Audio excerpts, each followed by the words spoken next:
2018년도 예산안이 6일 새벽 우여곡절 끝에 통과됐습니다. 더불어민주당과 국민의당의 연대가 다시 한번 힘을 발휘한 사건이었는데요.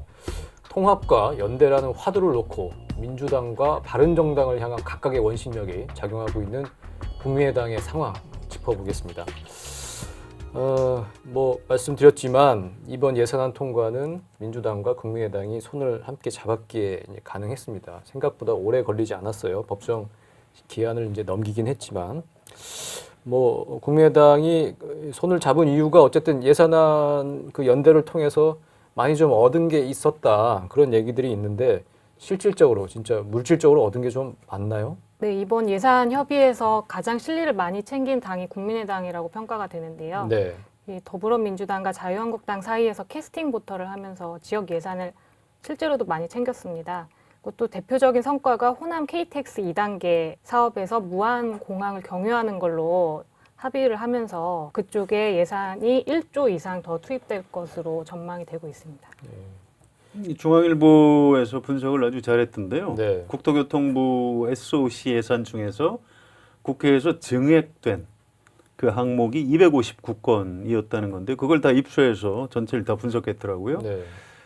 그 중에서 이제 민주당, 자유한국당, 국민의당 의원들이 이 요구해서 증액한 SOC 예산이 한 대략 9,500억 정도 되는데 이걸 당별로 따져보니까 국민의당이 3,400억, 자유한국당이 4,000억.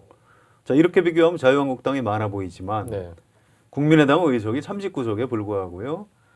자유한국당은 116석이나 됩니다. 거의 3배죠. 이렇게 이제 보면 국민의당이 훨씬 많이 실속을 챙겼다 이렇게 볼 수 있고요.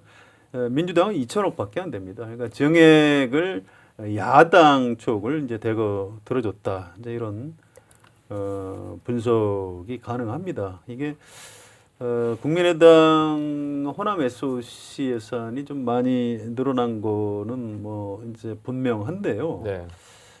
이게 꼭 뭐라고 그럴까요? 나쁜 거냐에 대해서는 좀 생각해 볼 여지가 있습니다. 네. 어제 예산안 통과된 다음에 자료가 정리된 다음에 의원들이 자기 지역구 유권자들뿐만 아니고 주위의 지인들한테 내가 이번 예산안에서 내가 이런 성과를 냈다. 얼마 이렇게. 따왔다. 예, 홍보하는 문자를 거의 아마 지역구 의원 모두 다 아마 보낸 것 같아요. 이제 기자들도 연결이 돼 있기 때문에 저한테도 여러 개 들어왔는데 국민의당 이현주 의원, 정의당의 노회찬 의원, 더불어민주당의 기동민 의원, 윤호중 의원 이런 사람들이 다 이렇게 보냈더라고요. 내용이 재밌어요. 제가 이현주 의원 거 아주 일부 내용만 좀 소개해 드릴게요. 네. 아래는 제가 기여한 지역 및 민생 예산과 세제 혜택입니다. 이게 이제 이현주 의원이 보낸 문자입니다. 2018년도 이분이 광명 지역구 네. 의원이죠. 광명 예산 확보 현황.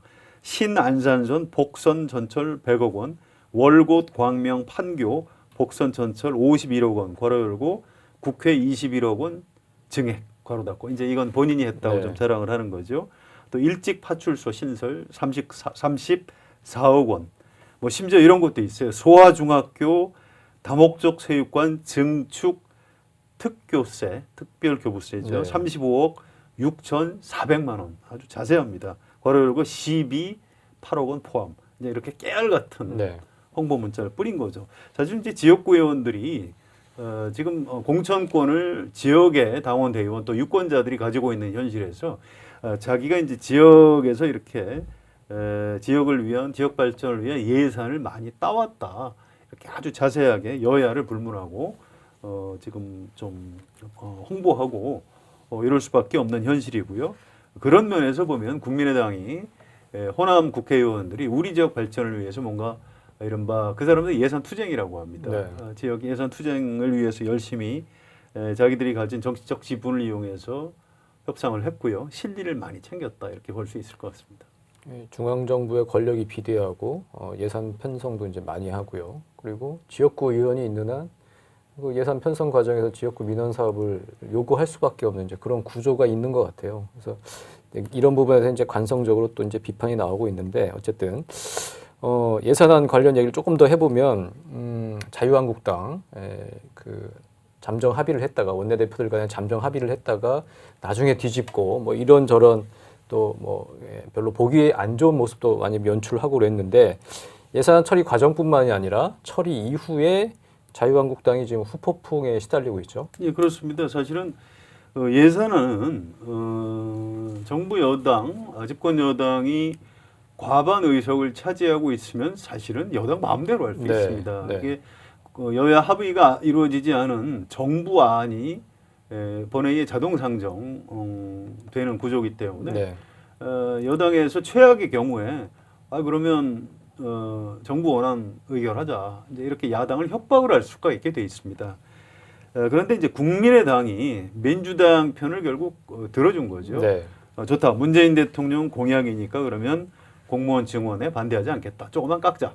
또 최저임금 인상을 위해서 정부 예산 쓰는 거에 대해서도 뭐 막지 않겠다. 반대하지 네. 않겠다. 이렇게 하면서 대신 우리 지역구 예산을 좀 많이 반영을 해달라 이렇게 요구를 했고요. 민주당과 국민의당의 합의가 이루어지는 순간 자유한국당은 사실은 별로 할 일이 없습니다. 그렇죠. 네, 그렇죠. 그래서 이제 패싱이 된 게 사실이고요. 개별적으로 원내대표라든가 당직자들이 실리를 챙긴 건 또 사실입니다. 이게 장제원 의원이 자유한국당 대변인인데요. 페이스북에 글을 띄웠다가 지금 내린 게 있습니다. 여기에 보면 민주당 원내대표는 1억 2,500만 원밖에 증액하지 않았고 그런데 정우택 원내대표는 211억. 그러니까 여당 원내대표가 1억 2,500 그런데 정우택 자유한국당 원내대표는 211억 또 자유한국당의 정책위 의장 김광림 의원은 140억 또 국민의당의 김동철 원내대표는 무려 2,000억이 넘는 액수가 신설 증액이 됐다. 이런 보도자료를 냈다가 이게 좀 숫자가 조금 정확지는 않은 것 같다 해서 일단 글을 내렸습니다. 자기가 검증을 해서 다시 올리겠다고 한 건데요. 이것 때문에 이제 모든 언론에서 사설과 칼럼을 통해서 자유한국당 당신들은 뭐 하는 정당이냐 이렇게 아주 강한 비판을 받았고요. 이것 때문에 홍준표 대표가 오늘 아침에 이 예산을 막지 못해서 국민 여러분과 당원 동지 여러분께 사죄합니다. 이렇게 사죄라는 표현을 썼어요. 그냥 유감 표명 정도가 아니고 네. 일단 몸을 좀 납작 엎드렸습니다. 이 예산 통과 후폭풍이 자유한국당 쪽으로는 아주 좀 강하게 몰아치는 것 같습니다. 그 예산안에 문제가 상당히 많은데 그걸 막지도 못하면서 야당의 자유한국당의 주요 직책에 있는 사람들이 자기 지역구 예산 다 챙겼다. 지금 이제 이런 그렇습니다. 비판인 거죠. 그게 이제 비판의 본질이죠. 네, 알겠습니다. 이제 그 예산 지금 그 통과 국면에서 좀 정치적으로 좀 분석을 좀 해보겠는데 어쨌든 호남의 중진 의원들 뭐 이렇게 해서 국민의당이 민주당의 손을 잡았기 때문에 이제 예산이 통과가 될 수 있었습니다. 그러면 이걸 이제 생각을 해보면 안철수 대표가 바른정당과 통합을 하겠다면서 이제 손을 내밀고 있는 상황에서 국민의당의 호남 중진 의원들이 이에 대한 반작용 내지는 견제를 위해서 이번에는 조금 더 민주당 쪽으로 가야 하는 측면이 있다. 그래서 예산안 협상을 좀 활용한 측면도 있지 않을까요? 바른정당과의 통합에 반대하는 호남 의원들은 바른정당이 이제 11석으로 쪼그라들었고 비교섭단체이기 때문에 예산안 협상이나 정기국회 국면에서 자연스럽게 좀 존재감이 사라질 것이고 네. 거기랑 합하는 거는 맞지 않다 이런 논리를 예전부터 내왔는데요. 이번에 보란 듯이 이제 민주당 쪽에 더 가까이 협조를 하면서 그런 부분을 좀 증명해 보인 자평들도 있습니다. 네. 국민의당이 어떤 정치적인 판단을 한 겁니다. 5월 달에 대통령 선거하고 문재인 정부가 들어섰는데요. 내년도 예산안이 첫 번째 예산 의결입니다. 그런데 여기서 문재인 정부의 가장 핵심 공약이 공공분야 일자리 확충을 통한 우리나라 전체 민간 부문까지 포함한 이제 일자리 확충 이런 게 핵심이고요. 또 최저임금 인상 이건 뭐 여야 대선 주자들이 전부 다 공약을 했던 겁니다. 이걸 위해서 이제 내년도 예산안을 편성을 했는데 이걸 상식의 눈으로 보면 민주당 문재인 대통령과 이제 더불어민주당에서 하자는 대로 큰 틀은 유지시켜주는 게 맞다 이렇게 이제 국민의당이 판단을 한 거죠. 그렇게 실제로 했고요. 그래서 뭐 이런 부분을 너무 이렇게 정략적으로 뭐 읽을 필요는 없는 것 아닌가 좀 이런 생각이 듭니다. 그 협상 과정에서 김동철 원내대표가 좀 적극적이었던 건 사실이죠. 협상 막판에 네. 또 우원식 원내대표랑 단둘이 만남을 가지기도 했고요. 또 그 과정에서 얻어낸 것들을 기자 간담회 비슷하게 기자들한테 굉장히 적극 홍보를 하면서 민주당과 보폭을 맞추는 모양새를 많이 보였습니다. 그리고 그 당일 예산안 타결 12월 4일에 이루어졌는데 당일 오전에 우원식, 김동철 두 원내대표가 아침에 예. 식사를 하면서 김동철 원내대표가 이런 얘기를 했습니다. 6월 지방선거 때 개헌과 선거제도 개편을 함께 하기로 했다. 이런 내용을 이제 밝혔어요.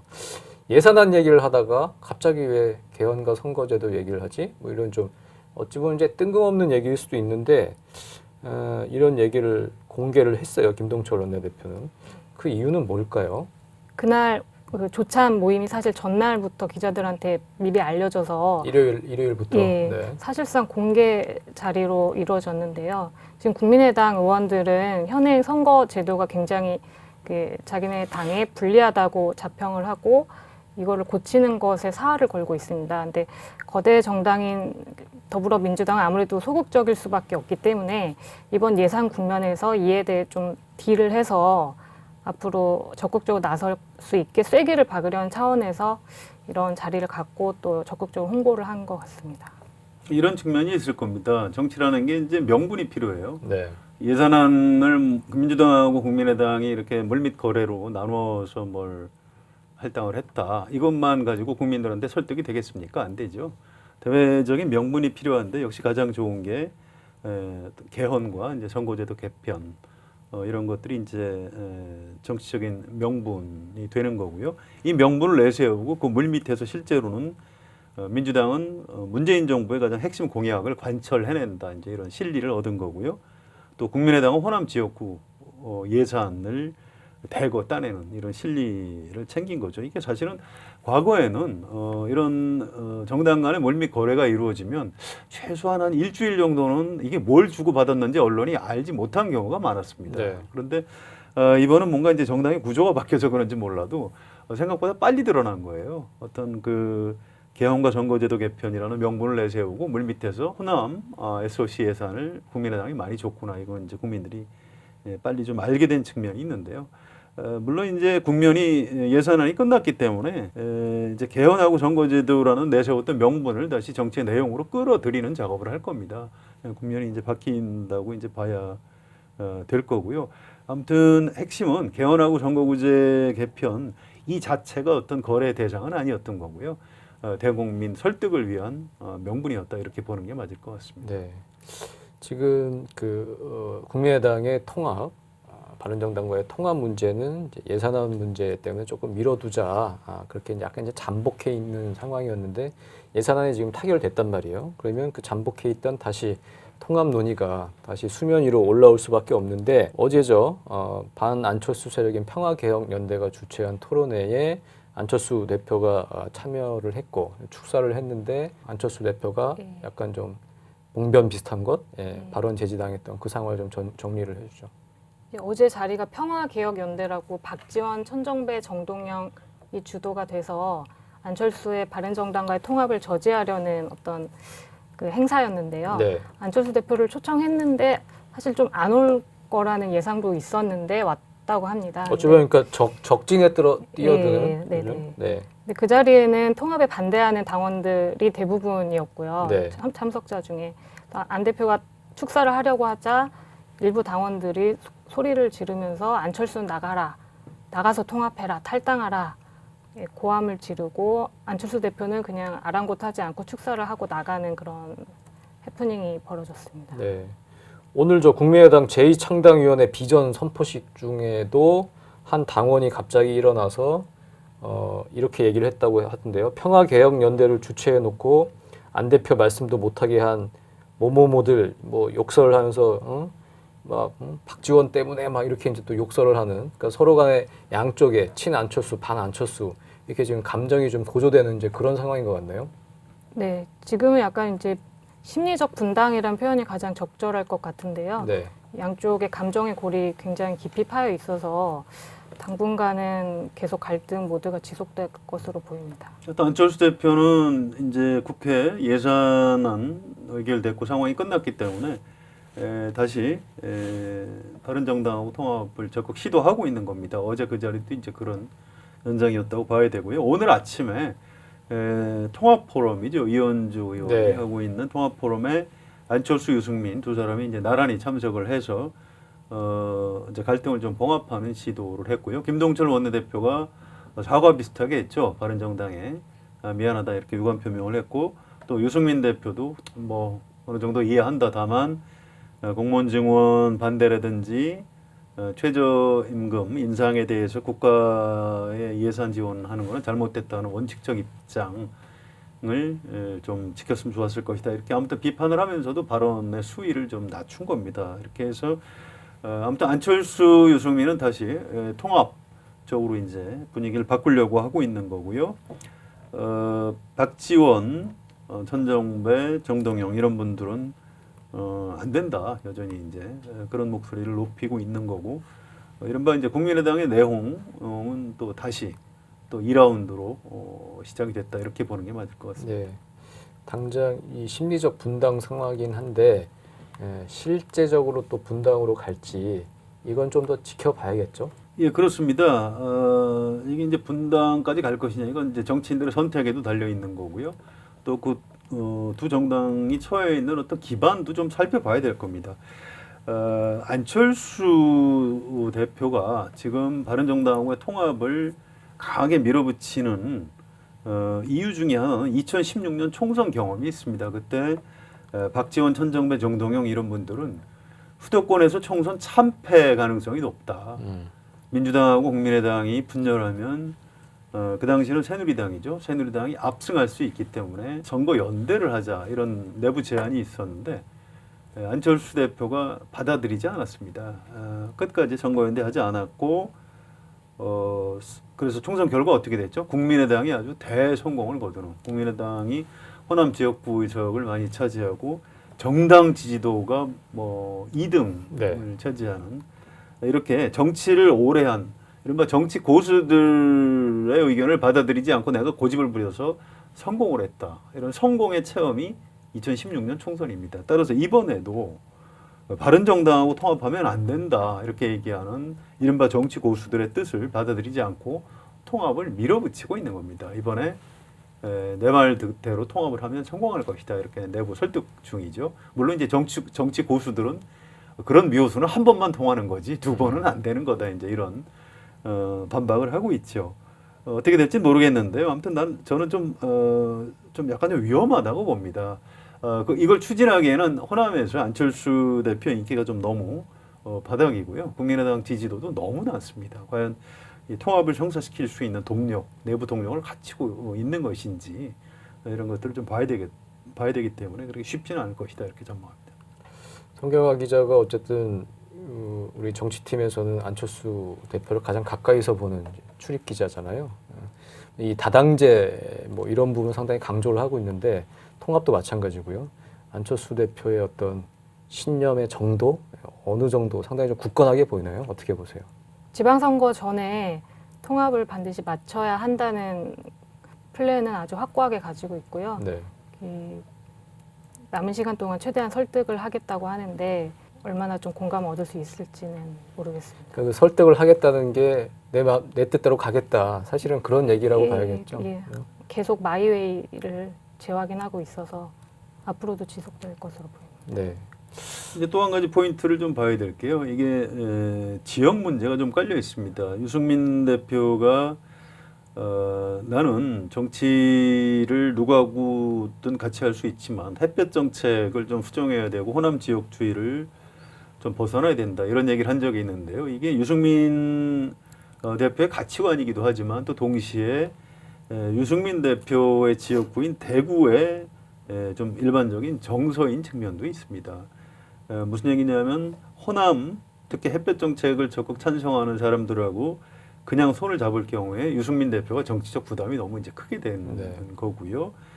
그래서 이제 그런 요구를 한 겁니다. 이게 굉장히 좀 어려운 문제인데요. 이제 바로 안철수 대표가 어떤 선택을 하느냐. 그러면 유승민 대표의 요구를 일정 부분 받아들여서 햇볕 정책을 수정하고 탈호남을 할 것이냐. 이제 그렇게 되면 호남 유권자들이 싫어하겠죠. 아버리를 버리고 배신하는구나 이렇게 받아들일 위험이 있는 겁니다. 이 양쪽을 다 취해야 되는 게 이제 안철수 대표의 좀 처지라고 봐야 되고요. 어떤 TK 민심하고 또 호남 유권자들의 어떤 자존심 이런 것들이 지금 같이 맞물려 있기 때문에 안철수 대표의 어떤 정치적인 선택이 쉽지 않은 그런 측면이 좀 있는 것 같습니다. 국민의당 내부적으로는 어떻습니까? 지금 뭐 안철수 대표의 측근이었던 최명길 의원도 선거법 위반으로 이제 의원직을 이제 사퇴를 했고 박탈이 됐고요.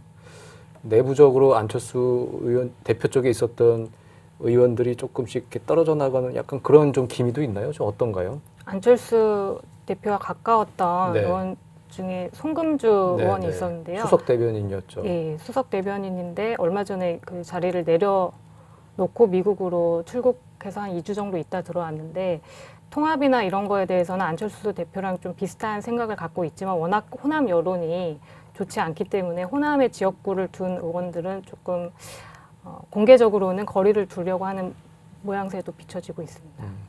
호남과 비호남의 대결 구도가 더 명확해지는 거라고 봐야겠네요. 네네, 네. 그렇습니다.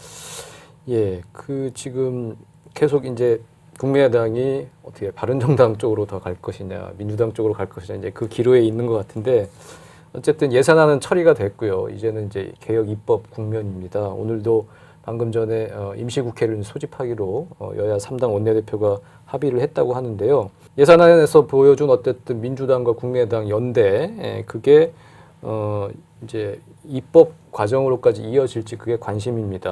뭐 어제 보면 박홍근, 권은희 수석이 서로 휴대전화 메시지로 공수처법 처리를 뭐 논의한다든지 뭐 이런 그 휴대전화 메시지가 이제 포착이 되기도 했는데 앞으로 민주당, 국민의당 개혁 입법 연대가 계속될지 어떻게 보십니까? 해야죠. 네. 해야 되는데 당위의 문제인데. 당의 문제입니다. 네. 쉽지는 않을 겁니다. 지금 문재인 정부에서는 공수처라고 하죠. 고위공직자 비리수사처 또는 고위공직자 범죄수사처. 네. 검찰개혁 차원에서 이걸 해야 됩니다. 이걸 완철 못 시키면 정권을 뭐하러 잡았냐. 이런 비판에 직면하게 되는데 그런데 자유한국당은 안 된다는 거고요. 국회 선진화법 때문에 쉽지 않습니다. 사실은 국민의당하고 이걸 합의를 해도 바른정당, 정의당, 민중당까지 다 의원들이 동의해야 330일 뒤에 네. 또는 240일 뒤에 국회 본회의에 상정할 수 있는 신속처리 대상 안건으로 그나마 지정이 가능한 이런 상황이죠. 이번 정기국회에서 공수처 설치 안 된다고 봐야 되고요. 국정원법 개정도 안 된다고 봐야 됩니다. 그래서 이건 어떤 정치적이고 선언적인 의미가 좀 강한 것이고요. 실제로 입법에서 성과를 내기는 쉽지 않은 처지인 것 같습니다. 그런 상황이긴 한데 국민의당 내부에서는 어떤가요? 입법연대, 민주당과의 입법연대 어떻게 생각을 하고 있습니까? 아무래도 이번에 예산 국면에서 바른정당의 힘이 약하다는 거 확인했고 또 추가 탈당도 가능하다는 예상이 있어서 어쨌든 민주당과 손을 잡지 않으면 자신들이 중점 법안을 통과시키기 어렵다는 공감대가 원내에는 많이 퍼져 있고요. 네. 이게 예를 들면 뭐 서비스 발전 기본법이나 네. 규제 프리존법 그리고 뭐 특별 감찰관을 야당에서 임명하게 하는 특별 감찰관법도 추진을 하려고 하고 있고 그런 과정에서 어쨌든 민주당과 좀 힘을 합하려는 움직임은 지속될 것 같습니다. 근데 그건 그거대로 하고 또 바른정당이랑 할 건 바른정당이랑 해서 투트랙으로 하겠다는 계획입니다. 예산은 끝났고요. 이제 정치의 계절로 넘어가는 겁니다. 법안 처리라는 게 국회 의석이 필요하기 때문에 민주당하고 이제 법안 공조를 하기는 할 텐데요. 아무튼 지금 사람들이 관심 있는 것은 국민의당이 분열하고 호남 의원들이 과연 민주당으로 입당하는 사태까지 벌어질 것이냐 또는 지방선거 때 민주당하고 과연 국민의당의 호남 의원들이 어떤 공조 같은 거를 할 네. 것이냐 이제 이런 데 관심들이 있는 것 같은데요. 쉽지는 않을 겁니다.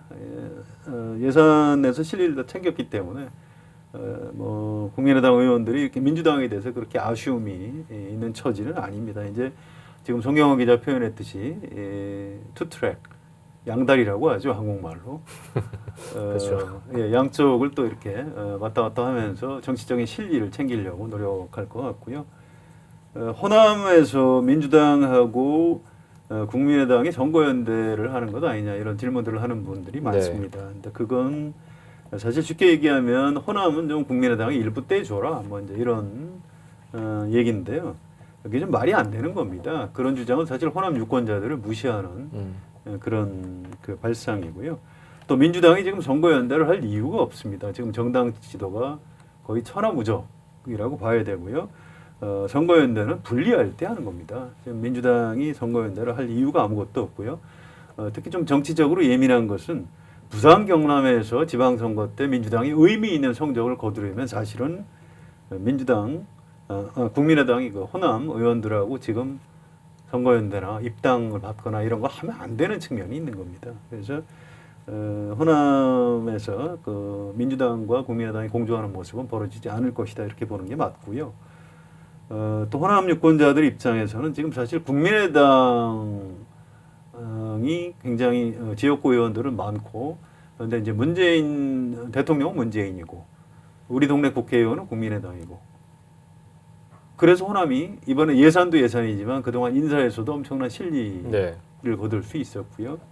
호남의 좀 정치를 오래 한 이런 수준이 있는 유권자들은 지금 호남에서는 민주당, 국민의당 양당 체제가 오히려 좀 바람직한 것이 아니냐 이런 의견도 꽤 있습니다. 따라서 밖에서 생각하는 것처럼 호남을 뭐 민주당이 다 접수한다거나 또는 이제 국민의당이 계속 호남을 뭐 독식한다거나 이런 일이 벌어질 것 같지는 않고요.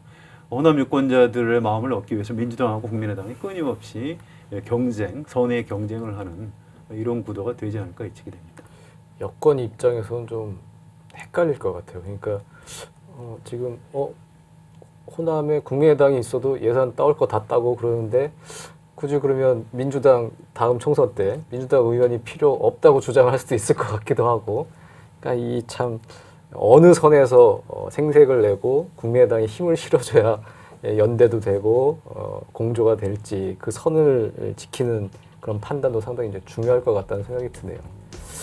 네, 국민의당의 투트랙 전략은 이제 뭐 본능 뭐 이렇게 보이기도 하는데요. 어쨌든 지난 5일 밤 예산 처리를 위해 소집된 국회 본회의에 자유한국당 의원들이 들어와서 진행을 방해하자 조응천 의원이 이렇게 얘기를 했습니다. 조기 총선합시다. 이렇게 얘기를 했는데 문재인 대통령 지지율은 70%이지만 국회는 여전히 여소야대입니다. 다음 총선까지는 아직 2년 4개월이나 남았고요. 다음 총선 때까지 국회를 어떻게 운용할 것인지는 전적으로 정치의 영역이죠. 개혁을 위한 정치, 정치적 기술을 기대합니다. 더 정치 오늘은 여기까지입니다. 감사합니다.